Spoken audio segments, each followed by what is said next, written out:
National bank زیدہ کے اندر موجود security guard جو رات کو ڈیوٹی کے اوپر ڈپلائڈ تھا وہاں پہ، اس کی ڈیڈ باڈی بینک کے واش روم کے اندر سے ملی۔ معلوم ہوا کہ بینک کے سیف سے بھی 1 کروڑ اور 14 لاکھ روپیہ غائب تھا۔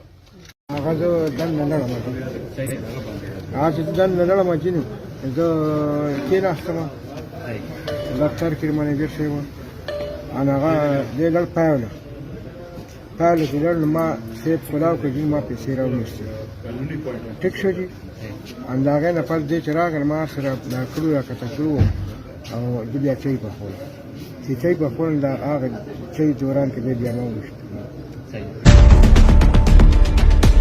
کل صبح 9 بجے کے قریب پولیس کو اطلاع ملی کہ نیشنل بینک زیدہ کے اندر موجود سیکیورٹی گارڈ جو رات کو ڈیوٹی کے اوپر ڈپلائڈ تھا وہاں پہ، اس کی ڈیڈ باڈی بینک کے واش روم کے اندر سے ملی۔ اور انیشلی پولیس نے جو تفتیش کی اس سے ہمیں اندازہ ہوا کہ ایک مرڈر کیس ہے جس کے اندر صرف سیکیورٹی گارڈ کو قتل کیا گیا ہے واش روم کے اندر، اور جبکہ سیف اور جس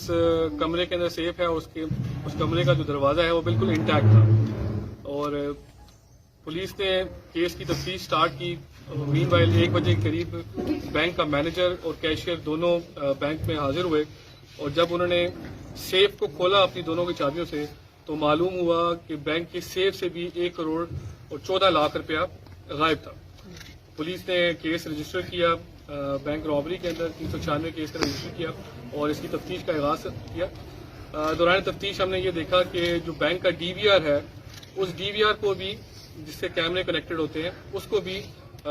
نامعلوم ملزمان نے سیکیورٹی گارڈ کو قتل کرنے کے بعد ڈی وی آر اپنے ساتھ لے گئے۔ اس کیس کے اندر جو ہے ایس پی انویسٹیگیشن کی سربراہی میں ڈی ایس پی فاروق اور ایس ایچ او ناظم اور تمام انویسٹیگیشن افسر نے بہترین تفتیش کا مظاہرہ کیا اور ودن 24 آورز کیس کو ورک آؤٹ کیا۔ اور تفتیش کے دوران ہمارے سامنے ایک ثبوت ملا جس کے تحت ہمیں پتہ چلا کہ جو سیکیورٹی گارڈ کا جو سپروائزر ہے جس کا نام مختوم ہے اور وہ بیسکلی پنجپیر کا رہنے والا ہے، وہ اس قتل کے اندر انوالو تھا، اور جس نے ایک دن رات پہلے سیکیورٹی گارڈ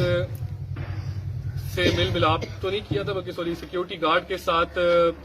بات چیت کر کے بینک کے اندر رات کو انٹر ہوا اور وہاں پہ اس کو قتل کیا۔ قتل کرنے کے بعد اس کے پاس سیف کی ڈپلیکیٹ چابیز موجود تھیں، ان ڈپلیکیٹ چابیز کے تھرو اس نے بینک سے سارا کیش نکالا اور جاتے ہوئے بینک کا جو ڈی وی آر ہے اس کو بھی ساتھ لے گیا۔ پولیس نے کیس ورک آؤٹ کیا، ملزم کو اریسٹ کیا اور ملزم کے قبضے سے 1 کروڑ اور 7 لاکھ روپے اب تک ریکور کیا ہے،